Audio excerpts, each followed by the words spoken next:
مسئلہ آ رہا ہے وہ یہ کہ قومی وطن اور قومی ریاست. اس وقت جو مغربی طاقتیں تھیں وہ عربوں کو بھی تسلی دینے کے لیے یہ کہتی تھی کہ بھئی ہم نے ان کو قومی وطن دیا ہے، فلسطین میں قومی وطن دیا ہے، قومی ریاست تھوڑی دی ہے، یہ حکومت تھوڑی کریں گے، یہ تو بس اپنا اس زمین کو اس زمین پہ رہیں گے، یہ ان کا ایک وطن ہوگا. تو یہ جو وطن اور ریاست کا چکر ہے، یہ ذرا اگر آپ اپنے ذہن میں رکھیں تو پھر آپ کو اندازہ ہوگا کہ کیا لارے لپے دے کر کے بلایا گیا یہاں پر فلسطین کے اندر یہودیوں کو، اور پھر یہاں پر آ کر انہوں نے اپنی ریاست قائم کر لی. اچھا، یہ جب ولسن نے جب یہ کنگ کرین رپورٹ سامنے آئی تو چونکہ اس کے اندر ایک حد تک وہاں پہ جو غیر یہودی قومیں تھیں، یعنی عرب، فلسطینی عرب، ان کا بھی تذکرہ تو تھا نا، تو اس کو وہ اتنا بھی منظور نہیں تھا برطانیہ اور اسرائیل کو. لہٰذا انہوں نے یہ کنگ کرین کمیشن رپورٹ جو ہے یہ دبا لی گئی، اور یہ دسمبر 1922 میں یہ تو نیو یارک ٹائمز نے شائع کر دی. تو پھر دنیا کو پتہ چلا کہ اچھا اس طرح سے بھی 1919 میں گیم کھیلا گیا تھا. اچھا، اب برطانیہ کو بھی اندازہ ہو گیا، اسرائیل کو اندازہ ہو گیا، اور جو امریکن جیوز تھے انہیں بھی اندازہ ہو گیا کہ ولسن جو ہے وہ ٹریک سے ہٹا ہوا ہے، یہ ہمارے ٹریک پہ نہیں ہے، یہ اس طرح نہیں سوچ رہے جس طرح ہم سوچتے ہیں، یا یہ اس طریقے سے کام نہیں کرے گا جس طریقے سے ہم اس سے کام کرانا چاہتے ہیں. لہٰذا انہوں نے پھر ولسن کے اوپر دباؤ ڈالا. کئی اس کے دوست تھے، ولسن کے کئی ایسے دوست تھے جو زائنسٹ تھے، جو یہودی تھے، اور جو یہ ہوم لینڈ کی بڑی سخت فیور میں تھے. تو انہوں نے اپنا انفلوئنس ڈالا. جب آپ غور کریں گے ولسن کے ان بیانات پر یا امریکن کانگریس کے ان اقدامات کے اوپر جو 1922 سے آنورڈ، بلکہ 1920 سے آنورڈ ہمارے سامنے آتے ہیں، تو ولسن کے یہ جو آب زر سے لکھے جانے والے الفاظ تھے نا، تو یہ تو پھر مٹی ہو گئے. اب میں آپ کو وہ 6 اسٹیپ بتاتی ہوں ون بائی ون، کہ جس سے آپ کو اندازہ ہو کہ ولسن کا ذہن کس طرح تبدیل کر دیا گیا، اور اس کے بعد چاہے روزویلٹ آئے چاہے ٹرومین آئے، وہ تو پھر بہت ہی زیادہ یہود نواز ہو گئے تھے. یہ یکے بعد دیگرے جو اسٹیپ اٹھایا گیا ہے امریکہ کے حوالے سے، وہ ذرا میں آپ کے سامنے رکھتی ہوں. پہلی بات تو یہ ہوئی کہ صدر ولسن نے اعلان بلفور کی حمایت کا اعلان کر دیا. پہلے وہ اس کا فیور میں نہیں تھا، اب اعلان کر دیا. چنانچہ 1922 میں امریکن کانگریس نے ایک مشترکہ قرارداد اعلان بلفور کے حق میں منظور کر لی. دوسرا نقطہ دیکھیے، 1939 میں جبکہ جنگ ہونے والی تھی، امریکن کانگریس کی امور خارجہ کی کمیٹی نے اکثریتی ووٹ سے ان پابندیوں کے خلاف اجتماعی قرارداد منظور کی جو یہودیوں پر فلسطین کے داخلے کے بارے میں عائد کی گئی تھی. یہ دوسرا، اس میں تھوڑا سا میں آپ کو بیک گراؤنڈ بتا دوں. ہوا یہ کہ جب سیکنڈ ورلڈ وار شروع ہوتی ہے تو برطانیہ بہت زیادہ پریشر میں تھا، اور اس سے سنبھل نہیں رہا تھا ساری جو اس کی کالونیز تھی. تو اس نے ایک وائٹ پیپر شائع کیا تھا، اور اس وائٹ پیپر میں فلسطین، انڈیا کے حوالے سے بھی بہت کچھ تھا. فلسطین کے حوالے سے یہ تھا کہ فلسطین میں ہر سال 10,000 سے زیادہ یہودی نہیں آ سکیں گے. یہ اس وائٹ پیپر کے اندر ایک پوائنٹ تھا. تو اس کو جیوز کے کہنے پر امریکن کانگریس نے اٹھایا اور یہ کہا کہ اس میں ان کی کوئی پابندی نہیں لگائی جا سکتی، کہ یعنی 10,000 آئیں گے یا 11,000 آئیں گے، کوئی پابندی نہیں لگائی جا سکتی. پھر تھرڈ اسٹیپ دیکھیے، یعنی یہ تو امریکن کانگریس نے منظور کیا تھا. اب یہ دیکھیں کہ امریکن سینیٹ کیا کہہ رہی ہے. امریکی سینیٹ کے 28 اراکین نے مطالبہ کیا کہ یہود کے فلسطین جانے پر کوئی پابندی نہیں لگانی جانی چاہیے. ان سینیٹروں نے فلسطین میں یہودی مفادات کے دفاع کو امریکہ کی ایک اخلاقی ذمہ داری قرار دیا، اور برطانوی وائٹ پیپر کی مخالفت کی جس میں یہود کے داخلے پر کچھ قیود عائد کی گئی تھیں۔ پھر نمبر 4 بھی دیکھ لیجئے، 1943 سے 1945 امریکی کانگریس نے متعدد مرتبہ یہودیوں کی حمایت میں باضابطہ قراردادیں منظور کیں، لاتعداد اعلانات شائع کیے جس میں مطالبہ کیا گیا کہ یہود کے فلسطین میں داخلے پر مطلق کسی قسم کی کوئی پابندی عائد نہیں کی جائے گی، تاکہ دنیا بھر سے جب اور جتنی تعداد میں یہود فلسطین جا کر آباد ہونا چاہیں جا سکتے ہیں۔ پھر 5واں نقطہ دیکھیے، امریکن پریزیڈنٹ روز ویلٹ جو تھا اس نے 1944 میں اپنی انتخابی مہم کے دوران متعدد مرتبہ یہودیوں سے وعدے کیے کہ فلسطین میں ایک یہودی دولت مشترکہ یعنی Jewish common wealth in Palestine کے قیام کا یقین دلایا گیا۔ پھر ایک چیز اور دیکھ لیجئے کہ فلسطین کے معاملے میں امریکہ کی طرف سے عملاً ناانصافی کا جارحانہ مظاہرہ 31 اگست 1945 کو ہوا، جب امریکی صدر ٹرومین نے وزیر اعظم ایٹلی پر زور ڈالا کہ فلسطین میں آباد ہونے کے لیے 1,00,000 اجازت نامے پیش کر دیے جائیں۔ یہ وہ اسٹیپ بائی اسٹیپ امریکہ کے اقدامات تھے جو میں نے آپ کے سامنے رکھے، جو بالکل مختلف ہیں 1919 میں امریکی پریزیڈنٹ ولسن کے بیان سے بالکل مختلف ہے۔ ولسن کے بعد روزویلٹ آتے، روزویلٹ کے بعد ٹرومین آتے ہیں، اور یہ ان سے زیادہ یہودیوں کے حق میں بلند و بالا بولتے ہیں۔ اور یہ جو قراردادیں پاس ہوئیں اور یہ جو سارا کچھ ہوا ہے، یہ مزے کی بات یہ ہے کہ اس پر محکمہ دفاع جو ہے امریکہ کا، اور محکمہ خارجہ بھی کبھی کبھی، اور محکمہ دفاع نے تو خاص طور سے بہت زیادہ تشویش کا اظہار کیا کہ اس طرح کی انکلائنیشن، امریکہ کی انکلائنیشن بہت زیادہ مشکلات میں امریکہ کو ڈال سکتی ہے۔ امریکی صدر ٹرومین جو تھا یہ بہت ہی سخت یہودی نواز تھا، اور اس نے اگست 1945 میں اپنے وزیر اعظم ایٹلی کو یہ کہا تھا کہ 1,00,000 اجازت نامے یہودیوں کو ایشو کیے جائیں۔ اچھا، اس بات پر برطانیہ نہیں مانا۔ فلسطین پر برطانیہ کی مینڈیٹری حکومت چل رہی تھی، اور برطانیہ یہ چاہتا تھا کہ تھوڑا سا ریسٹرکشن لگائی جائے، بس یہ کافی ہے کہ سال میں 10,000 یہودی یہاں آ جائیں۔ ٹرومین نے کہا کہ 1,00,000 اجازت نامے یہودیوں کو ایشو کیے جائیں۔ یہ خط ویسے تو سیکرٹ تھا لیکن برطانیہ کے علم میں تھا، لہٰذا برطانیہ نے پھر سمجھا کہ یہ معاملہ تو بہت آگے بڑھ گیا ہے، لہٰذا وہ اس معاملے کو اقوام متحدہ میں لے گیا۔ 28 اپریل 1947 کو اقوام متحدہ کی جنرل اسمبلی کا خصوصی اجلاس بلایا گیا جو 7 مہینے تک چلتا رہا، 7 مہینے تک چلتا رہا، اور اس کا اختتام اس طرح سے ہوا کہ یہ قرارداد پاس کر دی اقوام متحدہ نے کہ اس جو فلسطین ہے اس کو 2 ریاستوں میں تقسیم کر دیا جائے گا، ایک اسرائیلی ریاست اور دوسری فلسطینی ریاست۔ یاد رکھیے یہ بات کہاں سے شروع ہوئی تھی؟ یہودیوں کے قومی وطن سے، ریاست سے نہیں شروع ہوئی تھی، اور ہر دفعہ یہی تسلی دیتے تھے کہ یہ تو قومی وطن قائم ہو رہا ہے، ریاست تھوڑی قائم ہو رہی ہے۔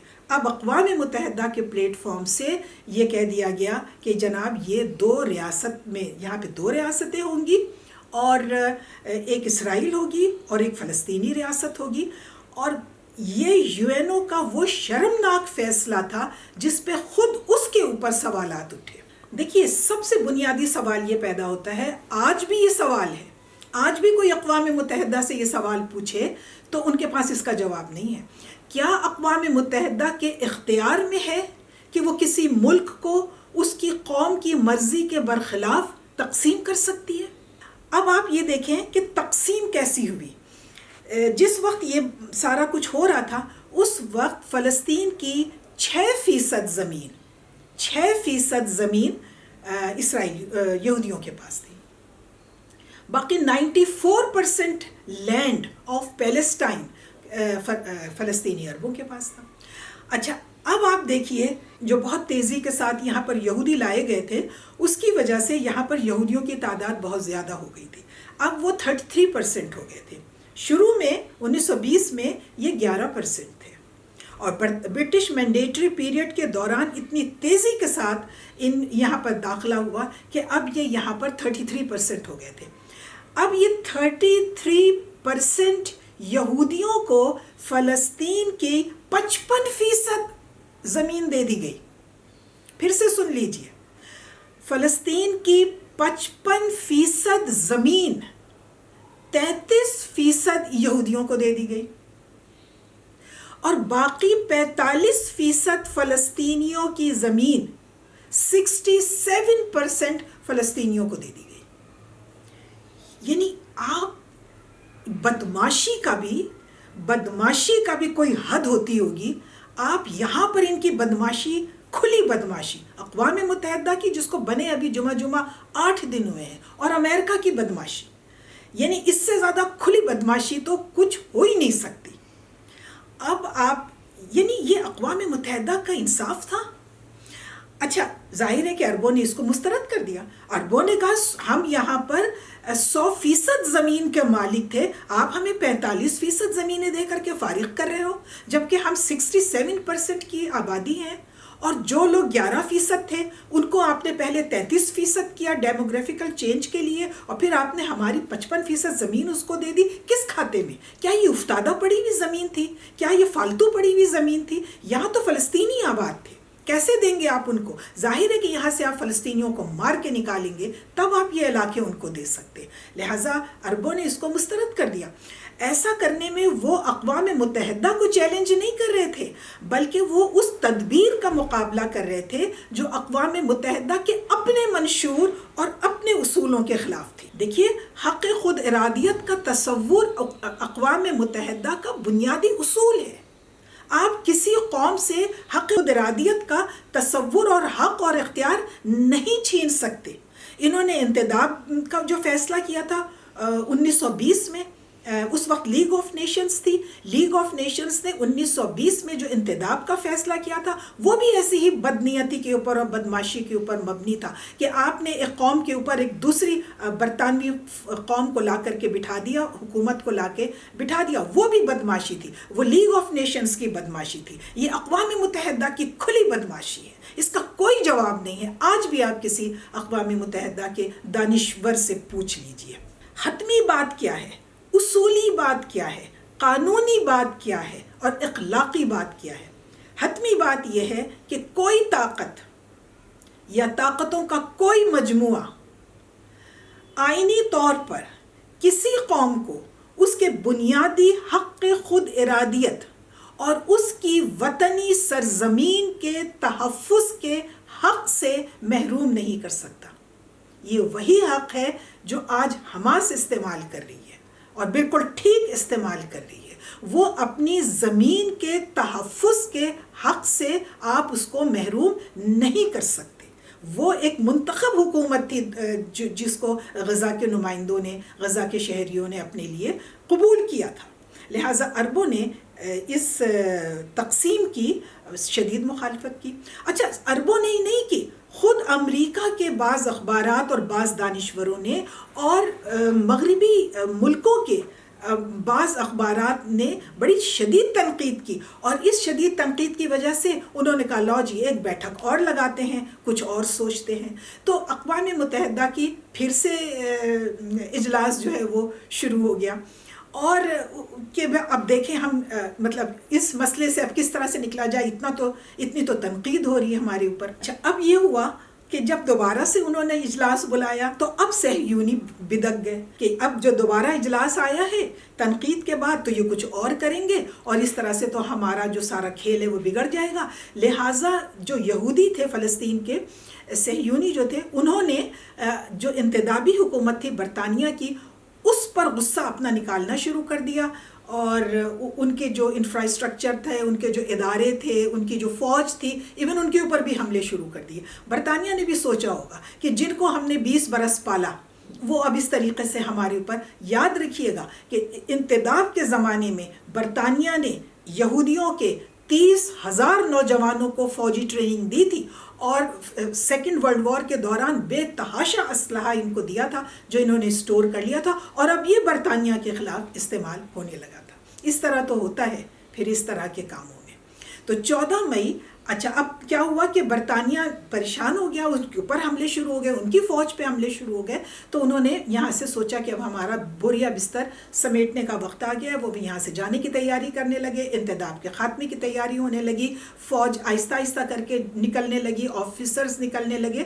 اور 14 مئی کو برطانوی ہائی کمشنر بھی خاموشی سے نکل کے چلا گیا. اس نے آزاد اسرائیلی ریاست کے قیام کا اعلان نہیں کیا, ایسے ہی چلا گیا. اور اسی دن یعنی 14 مئی 1948 کی رات کو ریاست اسرائیل کے قیام کا اعلان ہو گیا. اعلان کون کر رہا ہے؟ ڈیوڈ بن گورین. اور یہ ڈیوڈ بن گورین کون تھا؟ یہ جوئش کمپنی کا جو بنی ہوئی تھی وہاں پر, جوئش کمپنی کا اس وقت ڈائریکٹر یا پریزیڈنٹ تھا. اس نے اعلان کر دیا. دیکھیے جب برطانیہ ساؤتھ ایشیا سے گیا ہے تو اس نے لارڈ ماؤنٹ بیٹن اعلان کر کے گیا کہ 14 اگست کو پاکستان کو ہم نے آزادی دی اور 15 اگست کو ہندوستان کو ہم نے آزادی دی. تو اس طریقے سے برطانوی ہائی کمشنر کو بھی اعلان کر کے جانا چاہیے تھا کہ ہم یہاں سے جا رہے ہیں, لیکن یہ کہ ہم نے ریاست اسرائیل کو آزادی دی. یہ اس طرح کا کوئی اعلان ہائی کمشنر کی طرف سے ہوا, نہ اس طرح کا کوئی اعلان اقوام متحدہ کی طرف سے ہوا. ڈیوڈ بن گوریان جن کی کوئی قانونی حیثیت نہیں تھی, انہوں نے اس کا اعلان کر لیا. اور آپ دیکھیے ذرا, اعلان کے صرف 11 منٹ کے بعد امریکہ نے اسرائیل کو قبول کر لیا, یعنی اسرائیل کو تسلیم کر لیا. اور مزے کی بات مزید دیکھیے, یہ وہ وقت تھا جب اقوام متحدہ کے اندر جو اجلاس ہو رہا تھا جس میں وہ اب چاہتے تھے کہ کوئی درمیانی راستہ اختیار کر لے, تو وہاں پر ٹرسٹی شپ کے آپشن پہ غور ہو رہا تھا. اور مزے کی بات یہ ہے کہ اقوام متحدہ کے اندر ٹرسٹی شپ کے آپشن کے اوپر سب سے زیادہ بڑھ کر کے جو بول رہا تھا, جو تقریر کر رہا تھا, وہ امریکی نمائندہ تھا. اور عین اس وقت امریکہ نے اسرائیل کی حکومت کو ایکسپٹ کر لیا بغیر محکمہ امور خارجہ سے مشورہ کیے بغیر. آپ امریکی صدر کی جذباتیت تو دیکھیں ٹرومین کی, کہ بغیر اپنے فورن منسٹری سے کنسلٹ کیے بغیر اپنے محکمہ دفاع سے کنسلٹ کیے بغیر اپنے نمائندے کو جو کہ ٹرسٹی شپ کے اوپر بڑی لمبی چوڑی تقریر کر رہا ہے اقوام متحدہ میں, اس کو مطلع کیے بغیر انہوں نے اسرائیل کو تسلیم کر لیا. یہ ہے ان کی دوستی, اور جس پہ کوئی 100 سال میں حرف نہیں آیا ہے. دیکھیے میں آپ کو ایک بات بتا دوں, امریکی پریزیڈنٹ جو ہے یہ بہت زیادہ پریشر میں رہتے ہیں, انہیں ووٹ چاہیے ہوتا ہے. 1946 میں امریکی سیاستدانوں کی ایک ٹیم جو تھی وہ مشرق وسطی, 1946 کی ہم بات کر رہے ہیں, جب جنگ عظیم دوئم ختم ہوئی تو اس طرح کے وہ جاتے تھے وفود حالات کا جائزہ لینے کے لیے. تو امریکی ایک ٹیم جو تھی سیاستدانوں کی وہ مشرق وسطی میں گئی تھی کہ جا کر دیکھیں کہ امریکہ کی پوزیشن کیا ہے. آ کر کے انہوں نے اپنے پریزیڈنٹ سے یہ کہا کہ ہماری پوزیشن یعنی امریکہ کی پوزیشن مشرق وسطی میں خراب ہو رہی ہے. تو ٹرومین نے کہا کہ اس پر مجھے افسوس ہے, لیکن میں ان لاکھوں افراد کے سامنے جواب دہ ہوں جو صہیونیت کی فتح کے لیے بے قرار ہیں. ظاہر ہے لاکھوں عرب بہرحال میری ووٹر لسٹ میں نہیں ہے.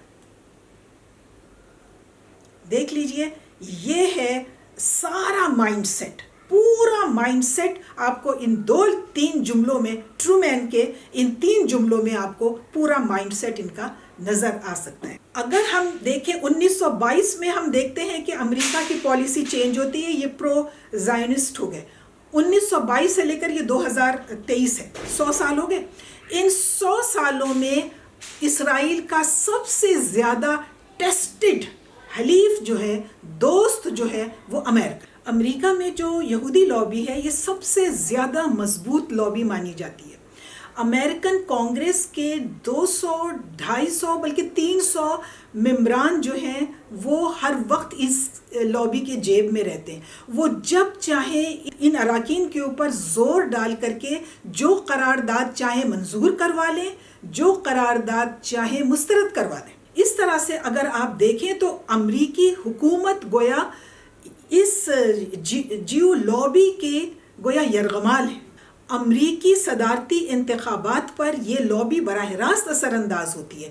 وہ صدارتی امیدوار چاہے ریپبلکن کا ہو چاہے ڈیموکریٹس کا ہو، انہیں ہر حال میں یہودیوں کو خوش کرنے کی ضرورت ہوتی ہے ان کے ووٹ کے لیے. یہ براہ راست ان کے ووٹ کے اوپر اثر انداز ہوتے ہیں. جس زمانے میں امریکہ کے اندر انتخابات چل رہے ہوں، آپ ان کے صدارتی امیدواروں کے بیانات دیکھیں. یہ الیکشنز میں اپنے منشور دیتے ہیں کہ اگر ہم الیکٹ ہو گئے تو ہم یہ کریں گے اور اس ایشو کو ایڈریس کریں گے. دوسری پارٹی کہتی ہے کہ ہم اس ایشو کو ایڈریس کریں گے اور اس ایشو کو ایڈریس کریں گے. وہ اس معاملے میں، ایشوز کے معاملے میں مختلف الخیال ہو سکتے ہیں، لیکن جہاں وہ متحد الخیال ہیں وہ ایشو ہے اسرائیل کا. وہ ہمیشہ اپنے منشور کے اندر یہ کہتے ہیں کہ ہم ہمیشہ اسرائیل کے مفادات کا تحفظ کریں گے. چاہے ہیلری کلنٹن ہو یا براک اوباما، چاہے جو بائیڈن ہو یا ڈونلڈ ٹرمپ، ان میں سے کسی کی مجال نہیں ہے کہ وہ ایک بیان بھی اسرائیل کی مرضی کے خلاف دے دے یا جیوش لابی کی مدد کے بغیر برسر اقتدار آ سکیں. ہو ہی نہیں سکتا. وہ اسرائیل جس کو یہ لوگ سمجھتے تھے کہ یہ مشرق وسطیٰ میں ہمارے مفادات کا تحفظ کرے گا، اس کو یہاں بٹھایا اس لیے گیا تھا کہ یہ مشرق وسطیٰ میں ہمارے مفادات کا تحفظ کرے گا، وہ تو اب ان کے لیے دفاعی اثاثہ ثابت ہونے کے بجائے بوجھ بن گیا ہے. ابھی یہ طوفان الاقصی کو شروع ہوئے 2 ہفتے ہوئے تھے، اسرائیل کو جو مار پڑی تھی حماس کے ہاتھوں، جس کی وجہ سے ان کا بہت زیادہ نقصان ہو گیا تھا، اور اس نقصان کو پورا کرنے کے لیے نیتن یاہو نے یہ کہا کہ ہمیں $14 ارب چاہیے، اور وہ فوراً امریکی کانگریس نے منظور کر لیا اور $14 ارب جو ہیں وہ ان کے پاس پہنچ گئے. تو یہ دفاعی اثاثہ نہیں رہا اسرائیل، یہ بوجھ بن چکا ہے امریکہ کے اوپر. لیکن مجال نہیں ہے کسی ڈیموکریٹک ہو یا ریپبلکن ہو کہ وہ اسرائیل کے خلاف ایک لفظ بھی بول سکے. بہت بہت شکریہ.